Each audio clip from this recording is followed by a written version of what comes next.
Hey YouTubers, Rob here with another Commodore 64 game. As I mentioned in the look of Hellfire Attack, I thought I'd actually bring up Afterburner. Now, before I get into it, I should sort of explain the little sort of situations that you get. During this only phenomenon I ever saw happen with the 64, and essentially a lot of like conversion titles tended to get the case where they would be converted and released in the PAL territories by one publisher, and there'd be a separate conversion done for the US by another publisher. And I will be on the trend tended to be that the version that was developed in Europe usually was optimized to fit within a single part load, you know, because tape was the predominant storage media, especially in the UK, and tended to be the better game. There were a few cases where, actually, memory serves too, Space Harrier and Outrun, where the US got an adapted, slightly fixed version of the original UK release. One of the big reasons I know for Outrun is all the courses do the little raster bars on the scene properly.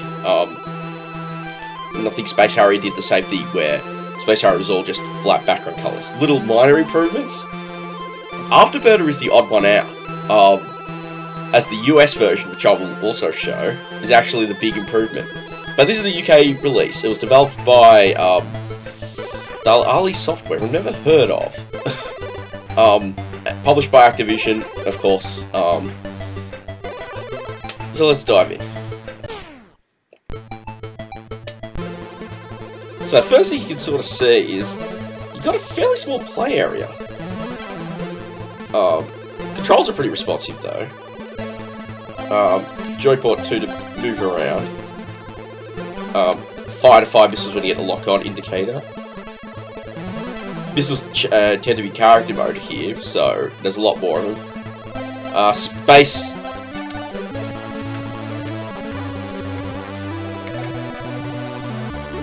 Nice to have the option of using your sound effects though.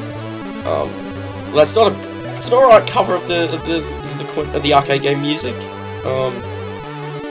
Can't remember what the sound effects are like by comparison. At least it's a little easier just to avoid the missiles this time, which is nice.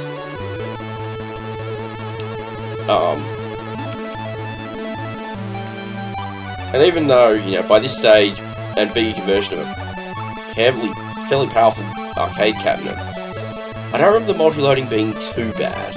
I could be wrong though. I mean, I had a copy on disc, and for the sake of reviewing, I had to resort to play from a tape image, so that's probably going to result in a lot of me pressing the warp speed key on Vice. So you can see the pattern.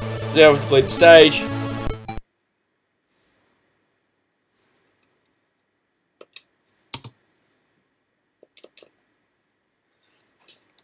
And now we're loading the next stage. Warp goes on. Seemed to have timed when I mentioned that quite nicely. Alright. Oh, nice. It actually does things nice and respectable, where it actually tells you to press fire to start the stage.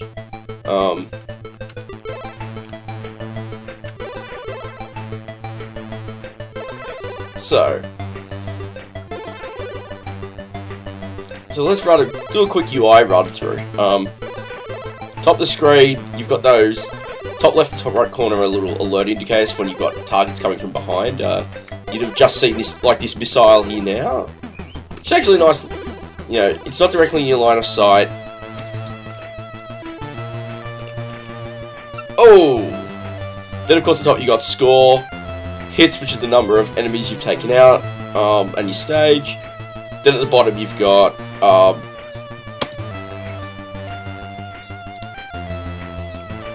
your speed indicator, your lives, and your missiles remaining, which is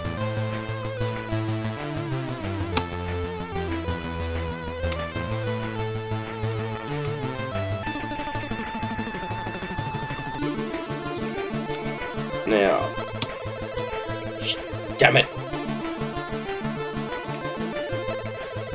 Let's be so. Alright, I think we've ended the stage, yep. Alright, let's go for warp. Memory serves, I think you could, like, you tap, I think you tap space and it speeds you up. I think you hold it down and you get to slow down. Hey, rearm time.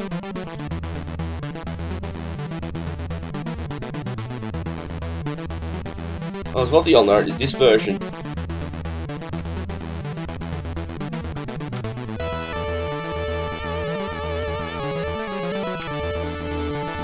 See, that's the thing, it's funny, I don't know, it's not great, but it's funny. It's like, I always remember this being a rather terrible game. It's kind of subpar, not terrible.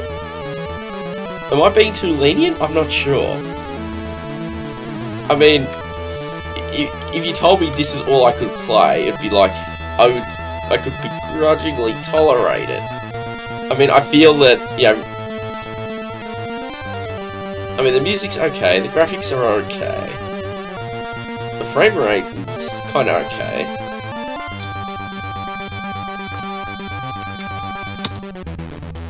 I thought you could slow down, maybe I got it wrong.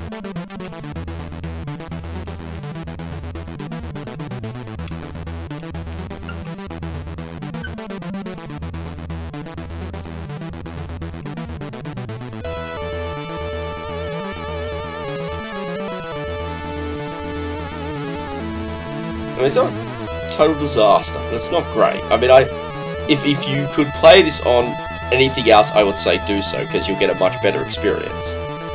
But, I mean, it's actually functional. And truth be told, the loading's up. I mean, warp speed helps, but I've been incredibly surprised at how fast it's going through those loads, so it's not a complete train wreck. That's positive.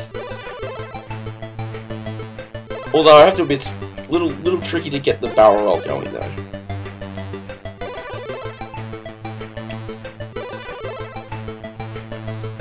At times it feels random. You like when you're hitting with the machine guns. You know, the whole having the machine guns fire automatically is of course a concession to the fact that, you know, the joysticks on the C64 only have a single fire button, as is the case with just about all the other 8-bit home computers, and even the Amiga and ST. Oh, nice! You get the fight. You now, of course, have to be careful as that'll try and shoot you down, and that's game over.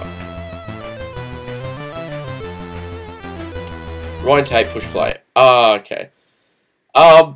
That's pretty much a wrap. I can't exactly rewind the tape without leaving the full screen mode. So that's pretty much a wrap of the European conversion of Afterburner, which is surprisingly is not great, but it's weird that it turned out to be less terrible than what my nostalgia suggested.